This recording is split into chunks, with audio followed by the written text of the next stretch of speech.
할렐루야. 네. 오늘 저녁에 나오신 여러분이 우리 주님의 축복과 은혜가 함께하기를 간절히 바랍니다. 자, 오늘은 초대교회의 내적인 위기 그런 제목으로 함께 말씀을 나누길 원합니다. 오늘 주일 목사님이 광고 시간에 이렇게 말했습니다. 여러분, 다음 주일 설교의 주제는 거짓말입니다. 본문은 마가복음 17장 1절부터 10절의 말씀입니다. 다음 주에 오실 때는 마가복음 17장을 꼭 한 번씩 읽고 오시기 바랍니다. 광고했어요.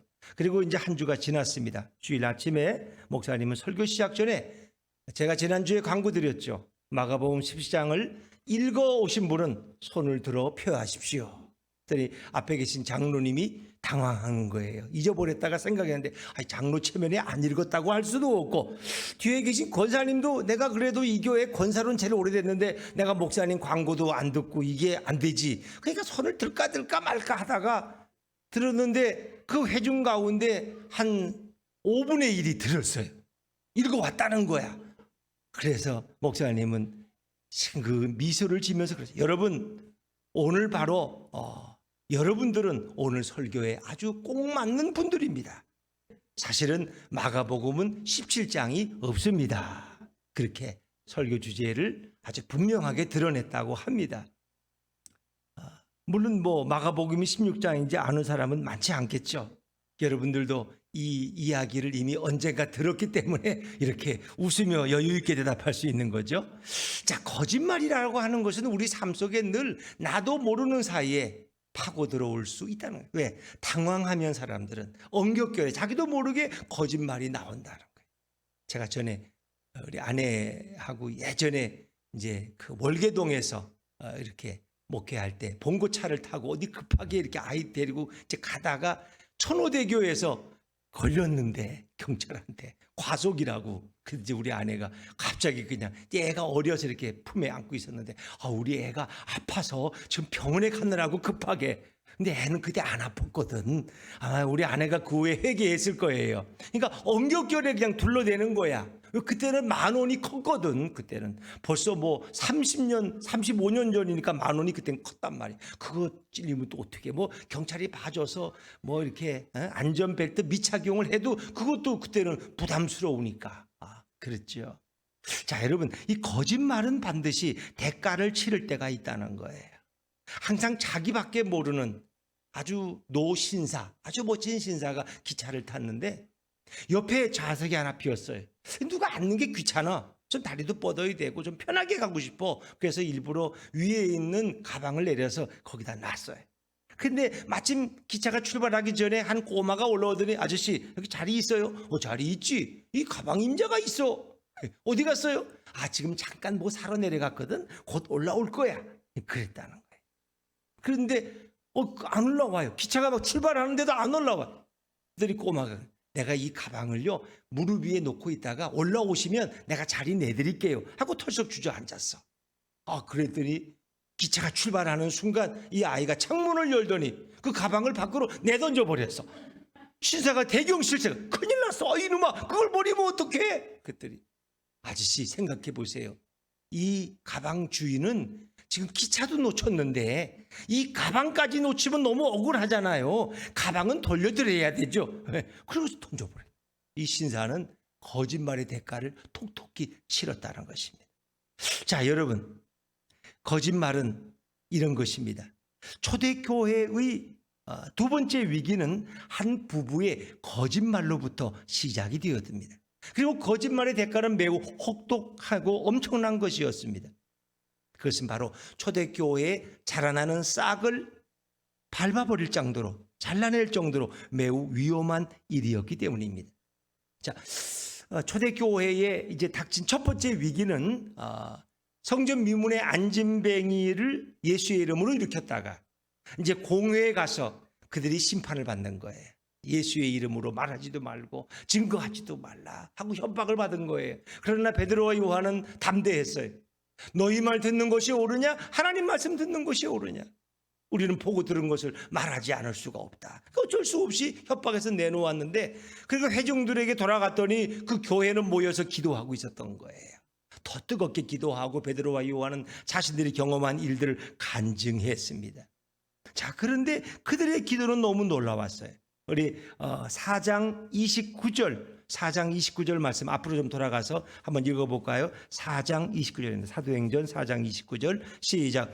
주여 이제도 그들의 위협함을 굽어보시옵고 또 종들로 하여금 담대히 하나님의 말씀을 전하게 하여 주시오며. 아멘.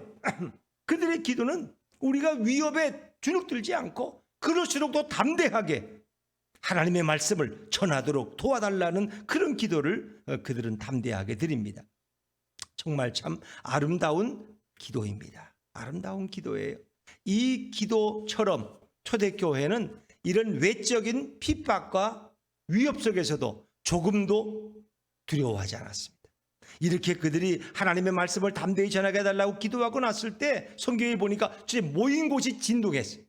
하나님이 살아계시니까 터가 막 움직이는 거예요. 그리고 무리가 다 성령의 충만함을 입었어. 그리고 담대히 하나님의 말씀을 길거리에 나가서 전하기 시작했어요. 그리고 또 하나의 변화는 서로의 물질을 나누기 시작했어요. 정말 이거는 우리가 지상에서 볼 수 있는 가장 아름다운 교회의 모습이고 천국의 모습이었어요. 오히려 외부로부터 온 핍박과 위협은 초대교회를 더 강하게 만들었고 성령 충만함으로 복음 전하는 교회가 되게 한 줄로 믿습니다. 정말 아름다운 모습이었어요. 정말 놀랍게 변화되었어요. 그런데 이렇게 아름다운 천국 같은 교회의 모습 속에서 모든 것이 다 좋은 건 아니었어요. 호사다마라는 말이 있듯이 이렇게 초대교회가 외부의 핍박을 잘 이겨내고 아름다운 공동체로 바뀌어갈 때 마귀가 그냥 두지 않는 거야. 교회가 잘 되면 마귀가 늘 질투해요. 마귀는 이제 두 번째 공격을 시작하는데 그것은 바로 내부로부터 시작됐다는 거예요.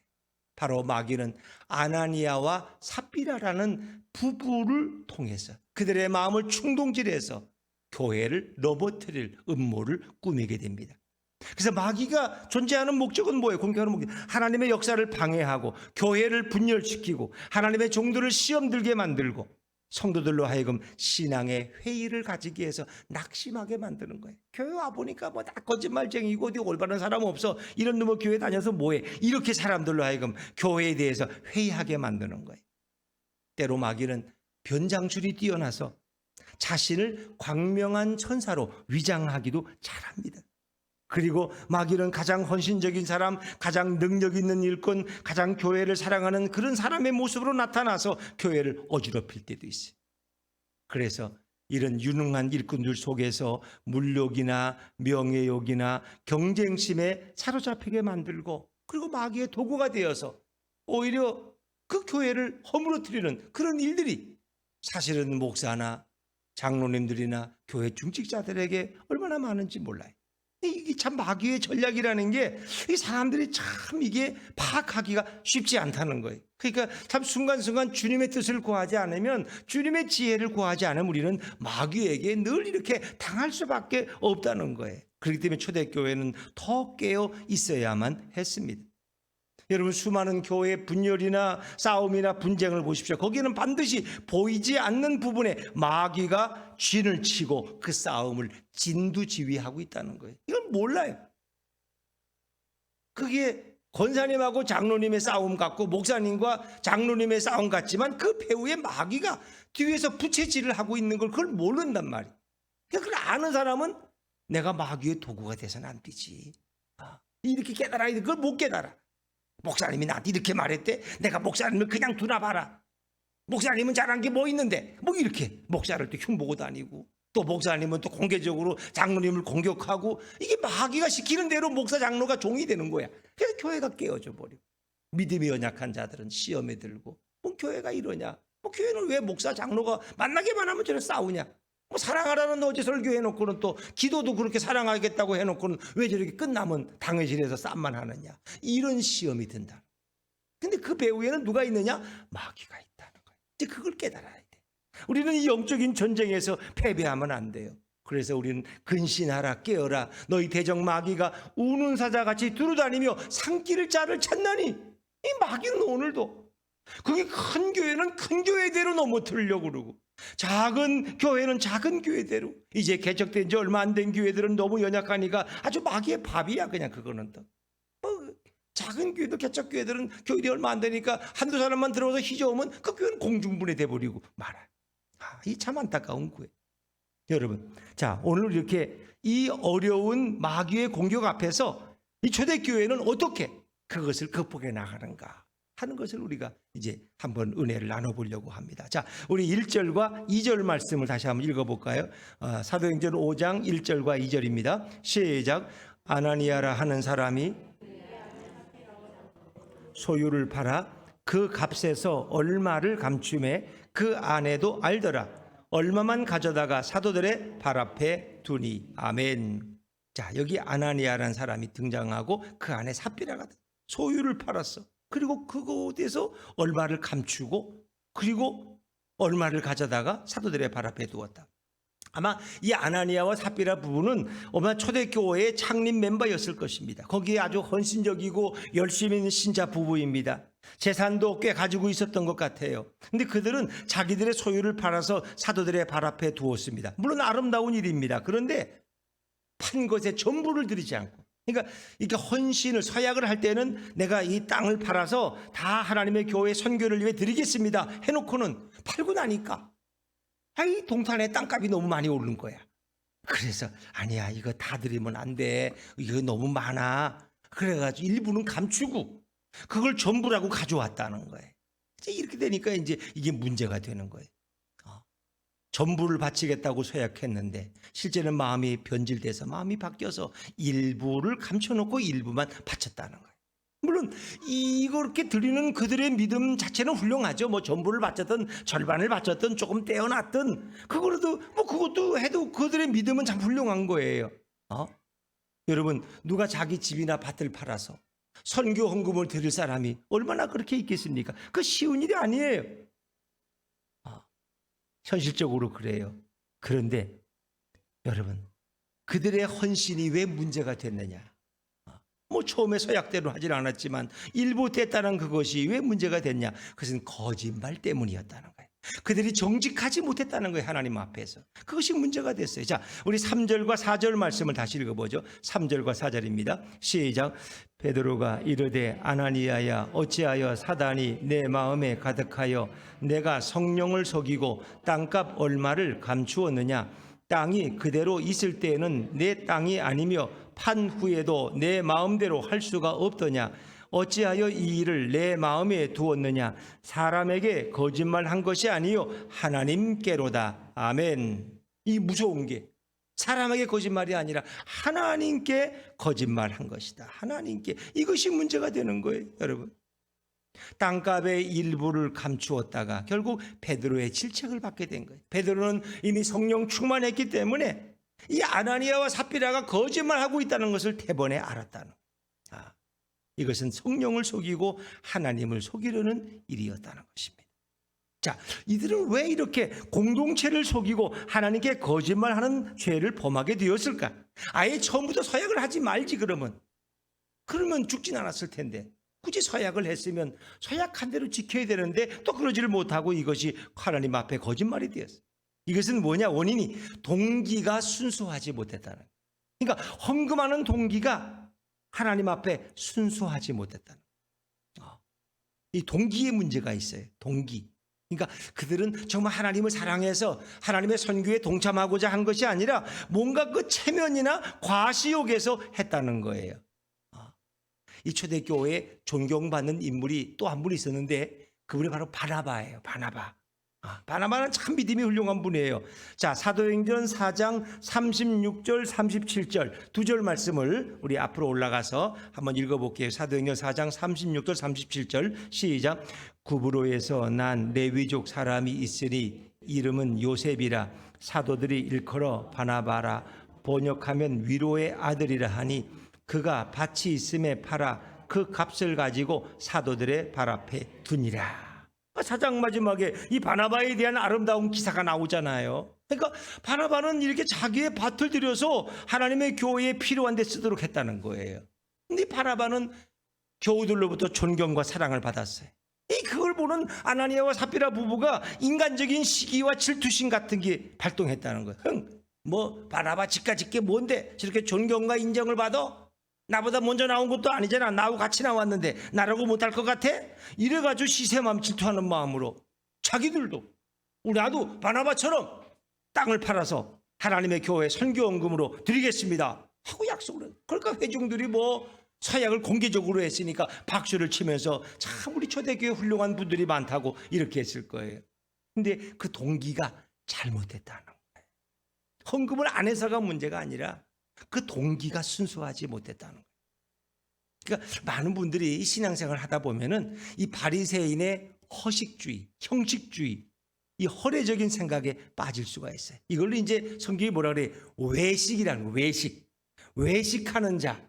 그래서 난 외식은 뭐 초대교회 때는 짜장면을 많이 시켜 먹었나 왜 외식을 많이 한다더니 그 외식이 아니고 위선적인 행동, 그 외식이야. 믿음이 좋은 걸 보여주는 것처럼. 실제는 안 그런데 남에게 뭔가 보이려는 이런 일을 하는 게 외식하는 자들이야. 이게 바리새인 서기관들의 문제가 이런 것이었어요. 그러니까 다른 사람을 너무 지나치게 의식했다는 거예요. 물론 구제하는 일은 참으로 아름답습니다. 근데 우리가 가끔 구제할 때 이렇게 공개적으로 교회 게시판에다가 이번 구제한 사람 액수와 이렇게 이름을 직분을 적겠습니다. 그러면 막 너도 나도 구제한 걸 막 내. 왜? 아무개 집사 1,000만 원, 아무개 장로 500만 원 막 이러면 내가 뒤질 수가 없지. 내가 체면에 이렇게 해서 하는데 이제 그렇게 안 하고 그냥 여러분 비밀로 헌금하세요. 주보에도 이름을 안 내고. 저희 교회는 주보에 이름이 없잖아요. 주보에 이름이 없어요. 이제 그러니까 또 내 헌금이 바로 갔나 안 갔나 또 그걸 궁금해하는 분들이 있긴 있어. 그러면 언제든지 오면 다 이렇게 복사해서 드리면 되니까 매달 며칠 얼마하고 재정부에서 다 적고 있으니까 이제 그거는 그렇죠. 그러니까 이렇게 비밀로 할 때 과연 얼마나 많이 참여할 것이냐. 근데 우리는 이렇게 남에게 자랑하기 위한 이런 가시적인 게 많다는 거예요. 여기 문제가 있어요. 그래서 한 번은 이렇게 고아원에서 유행했던 말이 또 오늘 외부에서 방문 온대. 또 한번 사진 찍히러 가자. 누가 국회의원이 오든가 누가 이렇게 외부 단체에서 오면은 그 뭐예요? 선물 전달하고 돈 얼마 주고 점심 같이 먹고 사진 한번 찍고 가는 거야. 그리고 그 사진 한 번 와서 1년에 한 번 와 찍어가지고 자기들 사무실에 갖다 걸어놓고는 이렇게 우리가 고아원에 가서 이렇게 구제하고 이렇게 했다고. 1년에 한 번 간 거야. 한 달에 한 번도 아니고. 이제 그렇게 자기를 드러내는 정치인들이 제일 많이 그렇게 정치인들이 왜 남에게 이제 자신이 이렇게 좋은 일을 한다는 걸 보여주기 위해서 이제 이렇게 하는 거죠. 근데 이런 가식적인 것을 하나님은 너무너무 싫어한다. 그러니까 아나니아 삽비라 문제는 바로 이런 문제였어. 주님을 사랑해서 드리는 것이 아니라 바나바에게 지기 싫어가지고 나도 그런 거 할 수 있어 해서 이런 동기가 순수하지 못했다는 거. 지난주에 이제 모시는 목요일 날 이렇게 붕어빵 전도를 지난 목요일이죠. 그들이 이제 우리 아내라 성도님 친구 되는 어느 다른 교회 집사님이 와서 그 일을 좀 도와주겠다고 해서 이제 같이 이렇게 하셨는데 그분이 이제 이렇게 우리 교회들이 붕어빵을 이렇게 이제 나눠주는 걸 보면서 그분이 그런 이제 충격을 받았다는 그런 얘기를 이제 제가 전해 들었어요. 왜냐하면 이렇게 뭐 붕어빵을 주는데 이거 누가 주는 거예요? 이거 예수님이 주시는 거예요. 붕어빵 자 맛있게 드시고 예수님 사랑 많이 느끼시라고 우리 예수님이 주시는 거예요. 이렇게 주는 게 너무 이상하다는 거. 왜? 이거는 예수품 교회에서 주는 겁니다. 교회를 나오시려면 예수품 교회를 나오셔야 됩니다. 이렇게 말해야 되는데 그렇게 예수품 교회가 바로 위에 있어도 그렇게 말 안 하고 그냥 예수님의 사랑을 나눠주기 위해서 하는 거라고. 예수님의 사랑을 누가 주는 거예요? 이거 왜 공짜로 줘요? 예수님의 사랑을 그냥 나눠드리는 거예요. 그러니까 어떻게 그렇게 할 수 있나?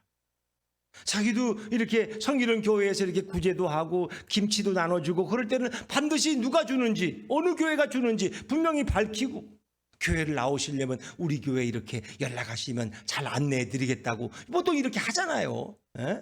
그런데 우리는 교회 이름도 얘기 안 하고 교회 나오라는 말도 안 하고 그냥 예수님의 사랑을 전한다 그러니 이게 너무 그분에겐 충격적이었다는 거예요.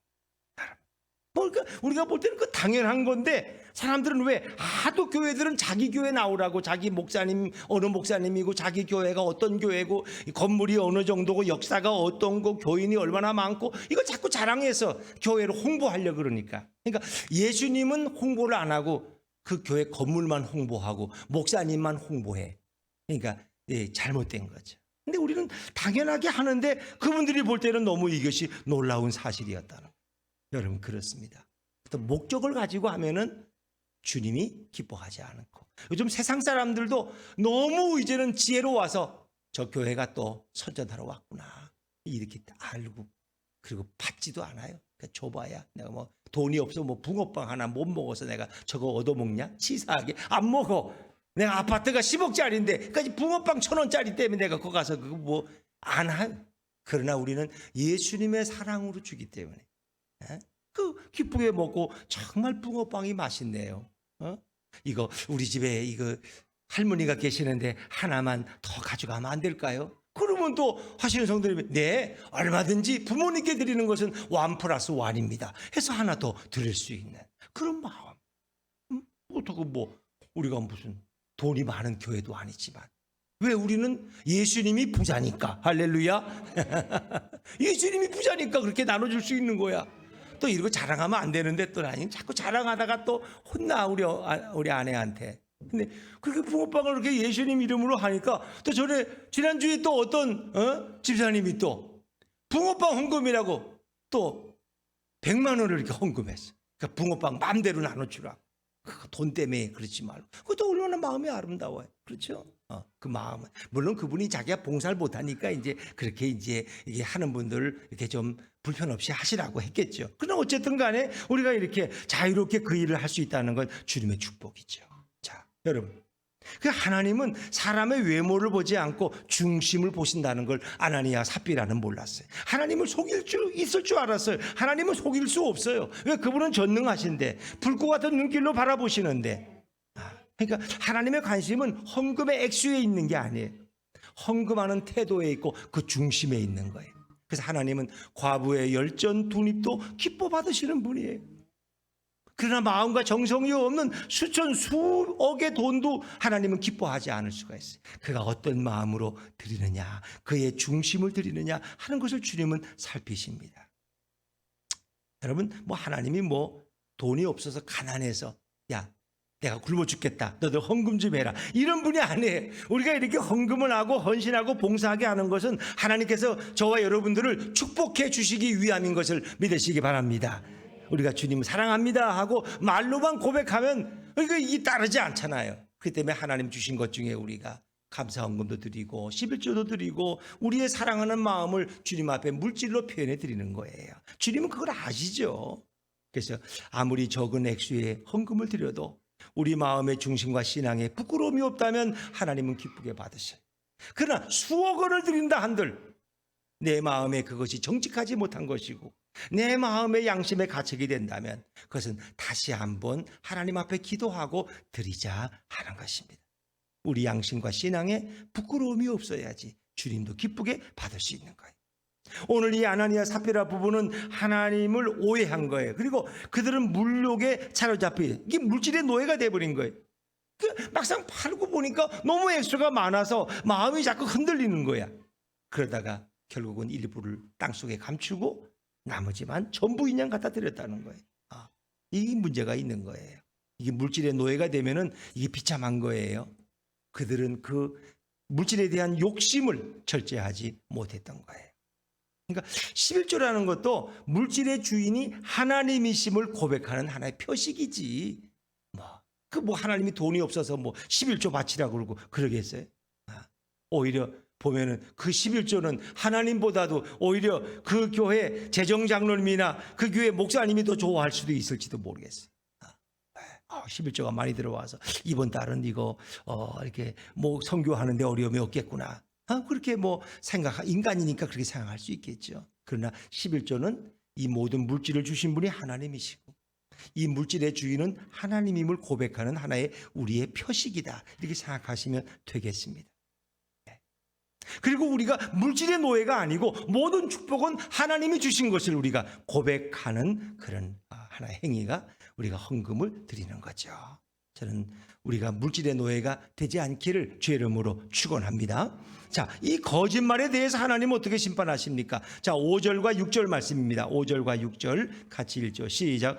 아나니아가 이 말을 듣고 엎드려져 혼이 떠나니 이 일을 듣는 사람이 다 크게 두려워하더라. 젊은 사람들이 일어나 시신을 싸서 메고 나가 장사하니라. 아멘. 너무 놀라운 일. 우리가 보기에 너무 심한 거 아니에요? 아니 그래도 헌금을 그렇게 많이 했는데 좀 일부를 떼놨다고 한들 너무 심한 거 아니냐고 말이에요. 어떻게 생명까지 걷어가실 수 있냐고 이렇게 우리가 반문할 수도 있습니다. 그것은 이제 이유가 있어요. 이렇게 막 출발한 초대교회 공동체가 죄로 인해 얼룩지고 거짓말하는 사단의 놀이터가 되기를 하나님은 원치 않으셨어요. 죄에 대해서 단호하셨어요. 그러니까 성경에 보니까 죄는 그 모양이라도 버리라는 거야. 아주 작은 죄도 용납하지 말라는 거예요. 왜? 작은 죄를 용납하면 결국은 큰 죄까지도 받아들이게 된다는 거예요. 여호수아 7장에 보면 아주 무서운 얘기 있잖아요. 이스라엘이 이제 여리고성을 점령했어요. 근데 여리고성을 점령할 때 하나님 명령이 이게 성전 홀리워기 때문에 그 성전에 있는 모든 생명 있는 것들은 다 죽여라. 그리고 모든 것은 너희가 개인적으로 취하지 말고 하나님께 가지고 오라 그랬어요. 하나님께. 근데 이제 거기에 아간이라는 사람이 이제 하나님의 명령을 어겼어요. 그리고 여리고성에서 그가 찾은 외투 한 벌과 은 200세겔과 50세겔 중에 금덩이 하나를 장막 속에 숨겨 놓았어요. 이제 이것이 하나님 앞에 이제 거짓이고 탐욕이죠. 이제 물질의 노예가 된 거죠. 근데 하나님이 그걸 알고 계셨어. 여리고성을 정복한 그들이 그 다음 정복해야 될 성이 아이성인데 아이성은 여리고성에 비하면 너무 작아. 지키는 숫자도 별로 없어. 그래서 그냥 조금만 보내도 능히 정복할 수 있는 거야. 그런데 그래도 몇천 명을 보냈더니 이게 웬걸? 아이상 정복에 실패했어요. 그리고 수십 명이 죽었어요. 이스라엘 군사가. 그래도 너무 참혹했어요. 아니 우리가 왜 아이성 전투에 왜 실패했습니까? 하나님 앞에 묻고 하나님 앞에 기도해서 그랬더니 너희 중에 죄가 있다는 거예요. 너희 중에 내 말을 지키지 않은 사람이 있다는 거예요. 그래서 이제 제비를 뽑는 거예요. 12지파를 놓고 제비를 뽑았더니 유다 지파가 뽑혔어. 유다 지파를 뽑고 했더니 세라 지파, 세라 족속, 그 다음에 삽디, 그 다음에 또 그 가문에서 아간이라는 사람이 뽑혔어요. 근데 아간을 이제 갖다 신문하니까 아간이 그 외투 한 벌과 은 200셀과 금덩이 하나를 장막 속에 숨겨놓은 거예요. 하나님의 명령을 어긴 거야. 결국 그래서 어떻게 됐어요? 하나님 심판하시는데 그 아간의 일가족을 다 어떻게 그 불 속에 던져서 이렇게 돌로 쳐서 죽이도록 그 돌무더기를 만들어 버린 거예요. 이게 뭐냐? 왜 하나님은 너무 심하지 않으시냐? 이제 그런데 죄의 유혹이 이스라엘 공동체 속에 들어오지 못하도록 하나님은 매우 엄격하신 거예요. 만약에 이스라엘 공동체 속에 이런 죄가 막 들어오고 서로 거짓말을 밥 먹듯이 하고 막 이렇게 되면은 그 지파는 그 공동체는 금방 허물어지고 마는 거예요. 작은 죄도 용납해서는 안 된다. 부모들이 이제 우리 아이들 키울 때 그래서 조금 잘못해도 그걸 바로 깨닫게 하는 게 잘못이다. 남의 걸 훔치는 것은 잘못이다. 왜? 문방구에 가서 연필 하나 할 수 있는 거 애들이 할 수 있죠. 그 크게 잘못이에요. 그러나 이제 부모들은 그걸 엄하게 꾸짖을 때가 있어. 왜? 문방구에 가서 볼펜 하나 이렇게 지우개 하나 가져오는 게 재미로 하는 것 같지만 나중엔 그 아이가 한국은행을 털러 가지 않는다는 보장이 어디 있어요? 왜? 작은 죄에 익숙해지면 무감깨지면 나중에 더 큰 죄악도 칠 수 있기 때문에. 이게 그래서 우리가 참 죄라는 건 무서운 것이다. 왜 무서우냐? 그 배후에 사단이 있기 때문에. 사단의 결국 노예가 되고 사단의 종이 되어버리는 거예요. 그래서 우리는 작은 거짓말이라도 작은 욕심이라도 우리가 예수의 이름으로 끊을 수 있기를 주의 이름으로 축원합니다. 이게 중요한 거예요.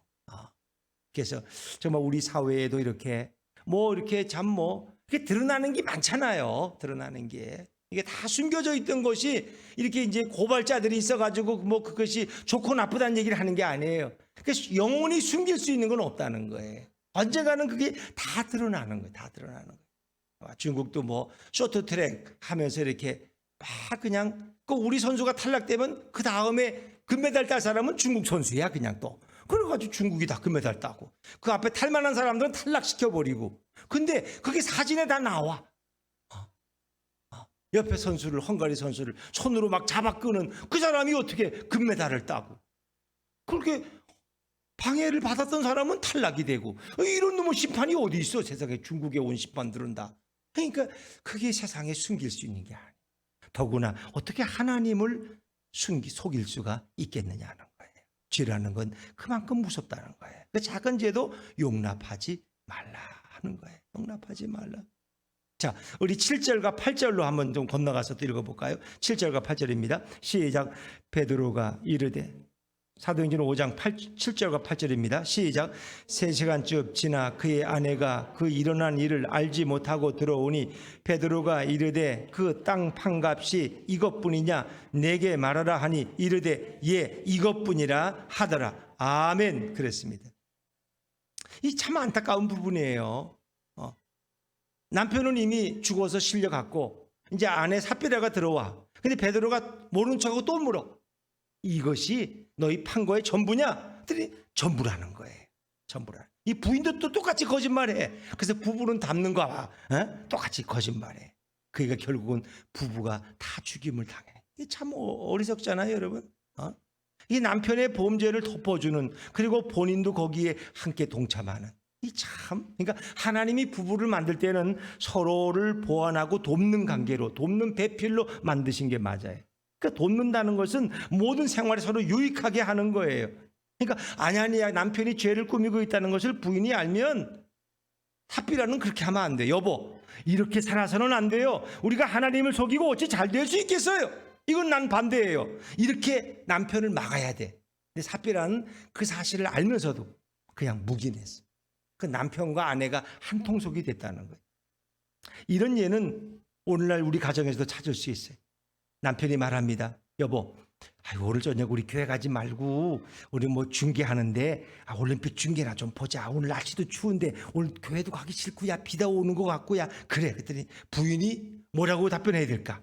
여러분이 만약에 부인이었다면 여보 어떻게 그런 지혜로운 말을 다 하네요.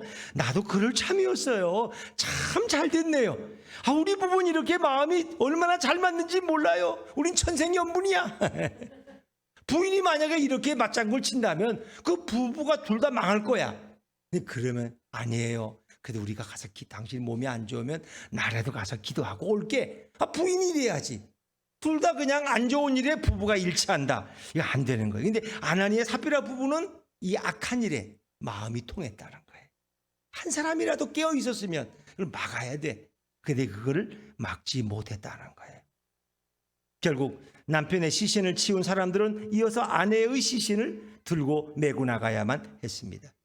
성령 충만한 베드로는 이 거짓의 영을 간파하고 아나니아와 삽비라 부부를 심판한 뒤로 초대교회는 놀랍게 변해갑니다. 어떻게 변했을까요? 이 악을 제거한 후에 하나님이 놀라운 축복을 주시는데, 자, 우리 11절 말씀 한번 11절 말씀 같이 읽죠. 시작. 온 교회와 이 일을 듣는 사람들이 다 크게 두려워하니라. 아멘. 이 놀라운 일. 감히 사도들을 속여? 그건 하나님과 성령을 속이는 일이야. 근데 하나님을 속일 수 없어. 우리가 하나님 앞에 정직해야지. 하나님 앞에 진실해야지. 그들은 다 깨닫고 두려워하게 됐어요. 이 두려워한다는 것은 경외한다는 거예요. 하나님을 더 존중히 여기면서 하나님을 두려움으로 대하는 거예요. 함부로 하지 않는 거예요. 하나님 앞에서. 이제 그렇게 공동체가 경외하는 공동체로 바뀌어갔다는 거예요. 그것만 아니에요. 12절에 보니까 사도들의 손으로 민간의 표적과 기사가 여기저기서 막 일어나고 병고침이 일어나고 기적이 일어나기 시작했어요. 13절에 보니까 그들은 백성으로부터 칭송을 받기 시작을 했어요. 14절에 보니까, 자, 14절 말씀 같이 읽어볼까요? 14절 시작. 믿고 주께로 나오는 자가 더 많으니 남녀의 큰 무리더라. 큰 무리가 예수를 믿겠다고 나오게 됐어요. 또 15절 같이 시작. 심지어 병든 사람을 메고 거리에 나가 침대와 요위에 누이고 베드로가 지날 때에 혹 그의 그림자라도 누구에게 덮일까 바라고 16절 예루살렘 부근에 수많은 사람들도 모여 병든 사람과 더러운 귀신에게 괴로움 받는 사람을 데리고 와서 다 나음을 얻으니라. 아멘. 다 나음을 얻었다는 거예요. 그러니까 하나님이 성령의 충만함을 주시니까 병든 자가 베드로가 지나가는 그림자만 씌워도 병이 떠나가고 말이에요. 귀신이 떠나가고. 이런 놀라운 병고침과 기적의 역사들이 막 일어나기 시작하는 거예요. 여러분, 이제 결론입니다. 교회의 본질은 거룩입니다. 거룩. 하나님 말씀. 레위기에 보면 내가 거룩하니 너희도 거룩하라. 하나님은 홀리 가드. 거룩하신 하나님. 정결하시고 순결하고 깨끗하신 하나님. 그러니까 교회의 능력은 거룩이에요. 그 교회가 얼마나 정직하냐. 기도를 몇 시간 얼마나 많은 사람이 기도하고 뭐 이런 게 교회의 능력이 아니라 그 교회가 얼마나 깨끗하고 거룩하냐는 거예요. 하나님 앞에서 얼마나 순결하고 깨끗하냐. 그리고 하나님 앞에 늘 잘못한 것을 깨달을 때 회개하는 교회냐는 거예요. 여러분, 능력은 거룩에서 나와요. 왜 교회가 능력이 없을까요? 교회 지도자들이나 교회 중직자들이나 구성원들이 거룩하지 못하기 때문에. 죄를 회개하고 깨끗이 해야 할 텐데 자꾸 거짓말하고 악을 쌓아가기 때문에 이게 서로가 그걸 또 덮어줘. 그게 사랑이 아닌데. 여러분, 우리가 이제 3월 1일 3.1절이 이제 얼마 한 20일 남았죠. 근데 우리가 이제 그 일제 36년을 지날 때 생각해 보면 그 독립선언서를 기초한 33인 중에 절반이 기독교인이었다. 기독교인이 그 독립선언서를 기초했고 실제 많은 교인들이 이 독립운동에 그들이 투신했다는 거예요. 그것은 그 얘기는 뭐냐? 그만큼 기독교인들이 시대 속에서 신뢰를 받았고 존경을 받은 것을 의미합니다. 그러니까 기독교에 대한 불신자들의 이미지가 너무 좋았다는 거예요. 기독교인들은 정말 독립을 위해서 싸우는 사람들이고 너무나 신실한 분들이구나. 믿을 수 있는 분들이구나. 근데 오늘날은 어떻습니까? 그 이미지가. 기독교인들 하면 말 많고 불평 많고 잘난 체하고 하나님의 축복은 혼자 다 누리는 것 같고 뭔가 이게 이미지가 겸손한 이미지가 아니야. 뭔가 이렇게 존경할 만한 이미지가 아니야. 이게 문제. 한 몇 년 전에 청문회를 나갔는데 하필이면 그 청문회에 불려오신 분이 한 분은 집사님이고 한 분은 권사님이에요. 근데 둘이 서로 성경에다 손을 얹고 맹세해. 절대 거짓말. 둘 다 거짓말하고 있는데 그거 어떻게 해? 국회 청문회 집사님 권사님이 불려나가서 서로가 서로를 공격하고 있어. 그 누가 거짓말하고 있단 말이에요. 성경에 손까지 얹고 서약했으면서. 이게 참 답답한 노릇이.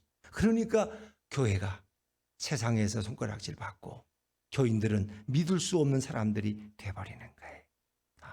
여러분, 오늘날 우리가 회복해야 될 애국은 바로 정직을 되찾는 일이고 우리의 말한 것을 지키는 그런 신뢰가 중요한 거죠. 오늘 교인들도 하나님 앞에 우리가 정직한 것처럼 사람과의 관계 속에서도 정직해야 할 줄로 믿습니다. 교인들은 한번 약속하면 자기가 손해를 봐도 반드시 지키는 보증수표와 같은 사람들이야. 왜? 그들에게는 성령님이 계시니까. 그들에게는 예수님이 동행하시니까. 결국 우린 이런 성도가 되고 이런 우리가 시대의 믿음의 사람들이 돼야 하지 않겠습니까? 결국 이 시대 정치인들의 문제도 정직이야. 잘못된 건 마지막 다 드러나고 많다는 거예요. 이게 참 어려운 거죠. 그래서 예전에 많이 쓰던 그 퀴즈가 그런 거 아닙니까? 한강물이 더러운데 한강에 국회의원하고 수녀가 빠졌어. 누구를 먼저 건져야 되느냐 말이야. 그거야 당연히 깨끗하고 순결한 수녀를 먼저 건져야지. 그 거짓말 잘하는 국회의원을 건지겠느냐? 그런데 정답은 국회의원을 먼저 건져야 된다는 거야. 왜? 국회의원을 그냥 두면은 한강이 오염될까봐. 그렇지 않아도 안 좋은데. 그러니까 이 정치인들에 대한 우리의 불신, 참 이게 안타까운 거죠. 오늘날 우리 교회의 지도자들 또 우리 교인들도 세상에서 과연 어떤 인정을 받고 있느냐 하는 것도 우리가 자신이 돌아봐야 될 중요한 일이죠. 그렇습니다. 하여튼 성령 충만한 초대교회는 밖으로부터 오는 위기를 믿음으로 극복했어요. 담대함으로. 그리고 안에서 오는 내적인 위기, 교회의 정직을 허물어뜨리고 거짓말을 행행하는 초대교회가 되지 않도록 성령 충만한 베드로는 그것을 막아내고 그것을 지적을 했고 그들을 심판했어요. 여러분, 교회는 예수님이 주인 되신 교회가 돼야 돼요. 제가 새벽기도 때 시편 123편인가 그 말씀을 여러분에게 전했던 기억이 납니다. 여종이 여주인의 손끝을 바라보듯이 손을. 또 종이 상전의 손을 바라보듯이 우리가 하나님을 바라보게 하여 주옵소서. 이런 시인의 기도. 그렇죠. 우리는 늘 그런 문제 앞에 설 때마다 바라봐야 돼. 예수님의 손끝을. 예수님이 오늘 뭐라고 내게 말씀하시나. 왜 여종은 주인의 말 한마디, 손가락 행동 하나하나에 따라서 그가 움직여야 되고 순종해야 돼. 그렇지 않으면 모진 매를 맞든가 죽임을 당할 수도 있어요. 마찬가지로 비유적인 거지만 우리 성도는 주님의 손길을 바라봐야 돼. 하나님의 손길을 바라봐야 돼. 그래서 우리 예수품 교회는 예수님의 손끝을 바라볼 수 있는, 주님이 오늘 어떤 길을 우리에게 말씀하시는가를 우리가 바라보고 주님의 말씀에 인도받는 그런 교회가 되어야 할 줄로 믿습니다. 주님이 기뻐하는 교회는 오늘 주님의 말씀에 순종하는 교회입니다. 세상을 두려워하지 않고 예수님을 두려워하고 예수님을 경외하는 교회. 그래서 우리 이제 3년밖에 안 되는 이런 개척교회, 아직 어린 교회지만 우리 예수품 교회는 주님이 기뻐하는 교회가 되고 주님 앞에 정직한 교회가 되고 주님의 눈치를 늘 살피는 그런 교회가 돼서 주님이 정말 당신의 뜻대로 사용하시는 그런 아름다운 예수품 교회로 자라갈 수 있기를 바랍니다. 우리 예수품 교회 성도님들은 다 예수님을 사랑하고 예수님을 경외하고 예수님 말씀에 순종하는 복된 성도들 되시기를 주 이름으로 축원합니다.